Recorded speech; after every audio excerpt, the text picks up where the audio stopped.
Good morning, Fukushima. This video is about the Watchman. The Watchman. Now, back in the olden days, I wrote Miss Milky the Clown, who is also a watchman, a watchress, and I kind of explained this to her this morning on a comment on our video. Nobody will probably read it, but I don't care. But the Watchman, in the old days, very long time ago, before they had alarm systems and modern communications, the most trusted people in society. This was a very, very trusted position in society. They were the watchmen. The watchmen would man the towers of the walls of the city 24 hours a day. They would take shifts. They were the most trusted in society. They were trusted not to fall asleep, to get drunk, to masturbate on duty. You know, these were the people that were trusted to sound the alarm if something was to happen, if the city and the livelihood of their families was threatened. They would sound the alarms, they would beat the drums, they would blow the trumpets, the bells would toll, and the people would automatically come to arms in defense of the city, in defense of their livelihood, in defense of their families. And we have the watchmen out there. There's lots of watchmen. The watchmen are the people I attribute, are the people that are on this social media, and the people that talk about this, the things that are going on. And for instance, Fukushima is a big one. Now, there's many watchmen that I listen to. Kevin Blanch, he's a little bit radical, but you got to admit it. The guy is, he is sincere. He's a little bit radical, but I like that. Now, we have Missing Sky 101, we have Skybird, we have Miss Milky the Clown, we have Rad Chick, and you know, there's a lot more. Man, a Beautiful Girl by Dana. These people are the watchmen of society nowadays, and there's many more. There's many more, because there's more things going on than just the radiation of the world being radiated by poisons from Fukushima or other sources. I mean, we've been radiating the world since the 40s. And let me tell you something right now. Anybody that has any knowledge of history knows that we didn't have to bomb Hiroshima. We didn't have to bomb Nagasaki. That war was basically already won through attrition.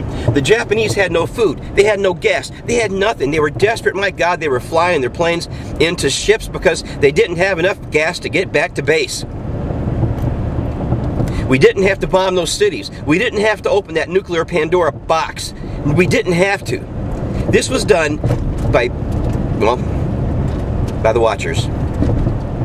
By the Watchers that showed mankind how to make war and how to make weapons of war.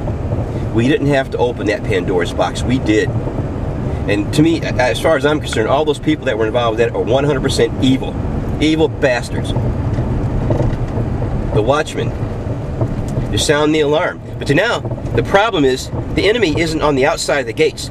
The enemy is from the inside.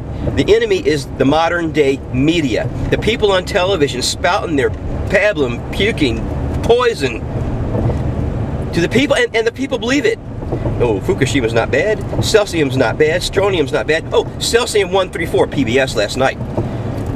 Cesium-137 only has a half-life of 20 years. The problem is Cesium-137 is being created every second of every day, and they pour the water on top of this. As long as those coals are molten, as long as there's a reaction going on, all these radioactive isotopes are going to be created every second of every day. Thousands of them, millions of them a second are created. They're radiated. That's why they call it radiation. They're radiating from this source. And they pour the water on it. Most of the water goes in the ocean. Some of it they are able to capture and put in those tanks, which eventually leak and go into the oceans. And they're going to have no place to store this shit. So they're trying to make it look like, oh, this stuff's not bad. It's only got a 20-year shelf life. But the thing is, 20 years, every second of every day. So it started 3 years ago, and it's still going on today. Those isotopes are being created right now. Well, half-life of 20 years. And they're saying, oh, it's not so bad. Everything they touch becomes radiated. Everything. And they only listed cesium. They didn't list iodine. They didn't list strontium. I don't know, some of the other isotopes that are being created, or plutonium. They didn't list that. Plutonium, half-life, 2,400 years. Oh, it's not so bad. It's 2,400 years, but you know, the chances it doesn't radiate a lot. That's the problem. It decays everything it touches. The thing is, are you going to take a chance? I say send all those reporters over to Fukushima, let them stand by that puddle of water, and see how long they last. Just time them. put a clock on there and just get the hell out of there. Let them stand behind that puddle of water. And when they start dropping dead after about, 60 minutes, then they can tell the public how good this is for them. Look, the fish are irradiated. The sea's dying. They don't want to cause a panic. I can understand that. But they want to build those goddamn nuclear plants in the States. Obama has plans already. Look, these people are evil.